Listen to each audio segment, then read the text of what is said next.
আর হাত তুলে ডাক দিয়ে বলেন রব্বিরহামহুমা কামা রব্বায়ানি সগীরা। আপনার সন্তানের চোখের পানি নাকের ডগায় আসার আগেই আল্লাহ রাব্বুল আলামিন আপনার কবরের আযাবকে মাফ করে দিবে। সুবহানাল্লাহ পড়বেন না?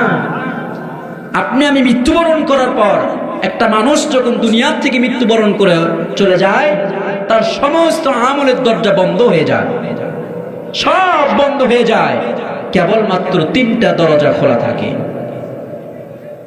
এক নাম্বার যেটা, সেটা হচ্ছে নেককার সন্তান। যদি আপনি আমি নেককার সন্তান দুনিয়াতে রেখে যেতে পারি, তাহলে ওই সন্তান যত নেক আমল করবে, নামাজ পড়বে, রোজা করবে, হজ করবে, যাকাত দেবে, কুরআনুল কারীম তেলাওয়াত করবে, এক কথায় যত নেকের কাজ করবে, সমস্ত নেকিগুলো আপনার কবরে আলো হয়ে পৌঁছে যাবে। সুবহানাল্লাহ। আমাদের তো কিছু করার থাকবে না, তাহলে একটা নেককার সন্তান দুনিয়ার জন্য রাখার দরকার আছে না নাই বলেন তো? আমরা হালাল হারাম অনেকেই বাস বিচার করি না, বয়সের দিকে তাকাই না, শুধু দুনিয়ার অর্থের দিকে তাকায় সবাই দৌড়াইতেছি। হঠাৎ করে আজরাইল আলাইহিস সালাম যদি আমাকে ধরে ফেলে দেয়, সব কিছু রেখে কিন্তু আপনি বিদায় হয়ে চলে যাব। কথা কোন ঠিক কিনা?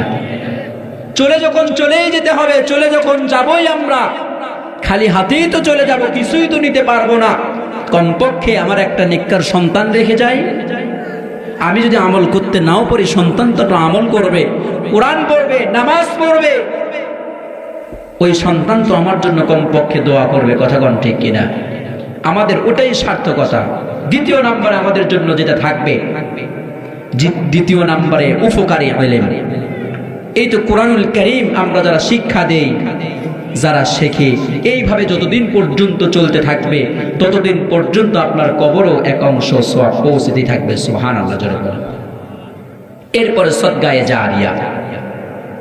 এক নম্বরে নেককার সন্তান, দ্বিতীয় নম্বরে উপকারী ইলম, তৃতীয় নম্বরে সদকায়ে জারিয়া।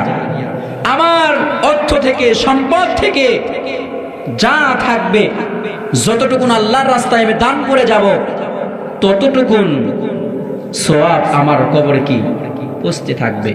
যদি একটা কালভার্ট করে দিয়ে যান, একটা ব্রিজ করে দিয়ে যান, একটা পানির টিউবওয়েল বসিয়ে দিয়ে যান, তাহলে যতদিন পর্যন্ত ওই টিউবওয়েল থাকবে, যতদিন পর্যন্ত ওই পুকুর থাকবে, যতদিন পর্যন্ত ওই গাছ থাকবে, একটা মাদ্রাসায় এতিম ছাত্রকে পড়ালেখা করাইছেন, ওই ছাত্র যতদিন পড়ালেখা করবে, ওই ছাত্র যত ছাত্রকে পড়াবে, তার ছাত্র যত ছাত্রকে পড়াবে, ততদিন পর্যন্ত সওয়াবের একটা অংশ আপনার কবরে পৌঁছতেই থাকবে। সুবহানাল্লাহ।